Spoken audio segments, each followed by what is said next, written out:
Nicolas, merci déjà de nous rejoindre aujourd'hui. Ça va être compliqué.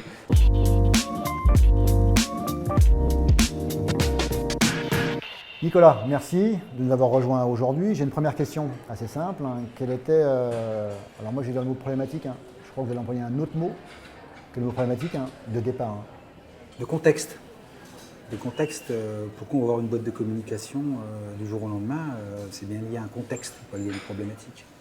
Le contexte, c'est quoi? C'est la crise de 2008 qui frappe la Champagne. Une marque nous concernant très fragile parce que 98% sur le marché France, sur une clientèle vieillissante.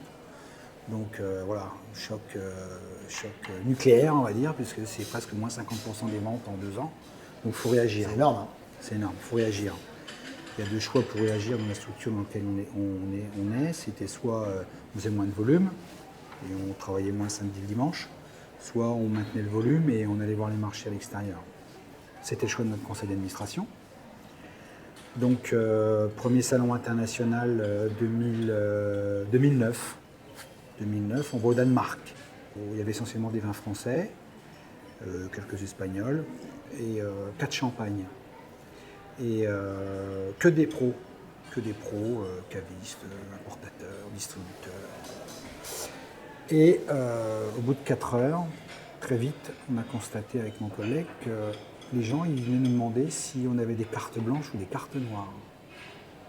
En fait, ils venaient nous demander ce qu'avaient les autres. En fait, ils venaient nous demander un prix. Et première débrief de ce salon international avec mon collaborateur, ça n'a pas été de regarder les cartes de visite. D'ailleurs, je crois que je les ai jetées le soir même, les cartes de visite, parce que je savais qu'on n'y arriverait pas. Et le constat, c'est que les gens venaient chercher des prix et qu'il fallait qu'on crée une identité, parce que finalement, quand ils venaient chercher une carte noire, une carte blanche, ils venaient chercher l'identité identique de chacun.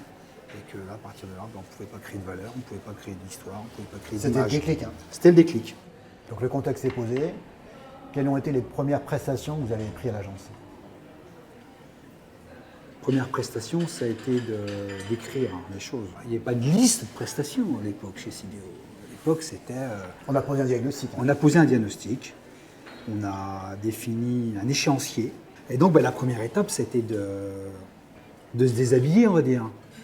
Il a fallu parler pour ressortir un petit peu les éléments forts de notre marque. La première étape importante, c'était ça, écrire, mettre des mots en face de qui on était, donner des noms de cuvées, et puis faire du labeling derrière, parce qu'après, il fallait aussi faire ressortir un peu, ressortir tous ces éléments à travers notre habillage, qu'on a revu bien sûr avec vous.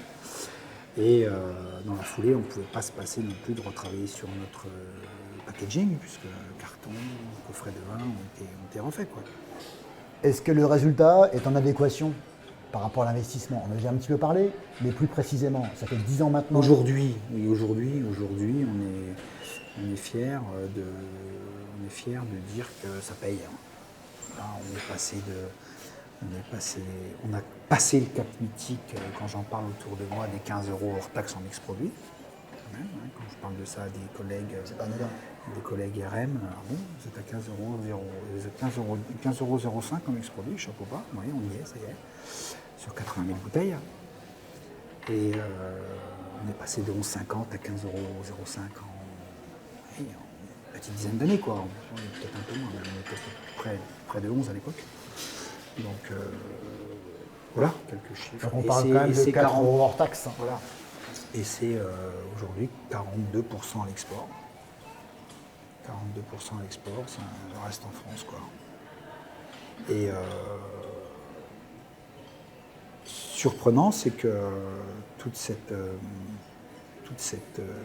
force qu'on a créée, parce qu'on a créé une vraie force, cette force-là, elle nous pousse encore à oser sur le marché français. J'ose maintenant dire non à des cavistes. J'ose dire maintenant à des cavistes, non, nous, c'est pas à l'entrée de la gamme, c'est au-dessus, on va être. Ça pousse. Cette réussite. Oui, c'est une confiance. C'est tout ça, c'est un ensemble. On ne parle jamais de prix.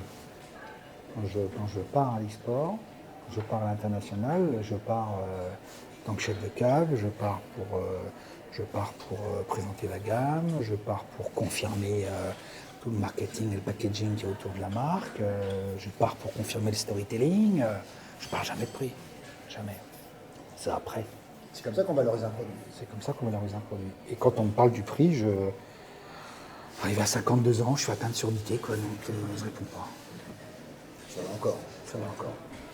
Quel conseil pourriez-vous donner à vos confrères vignerons sur le branding? C'est important la notion de branding, C'est la création d'identité de très, marque. très, très, très. C'est le socle. C'est le socle. C'est le socle. Et j'ai envie de leur dire qu'ils ont tous quelque chose à raconter. Tous. Je les vois, ils me posaient des questions. Ils ont tous quelque chose à raconter. Ils sont sur différents territoires, ils sont sur différents terroirs, ils utilisent différents cépages, ils ont des itinéraires techniques de vinification et de viticulture différentes. Ils ont une histoire de famille, ils ont des choses à raconter.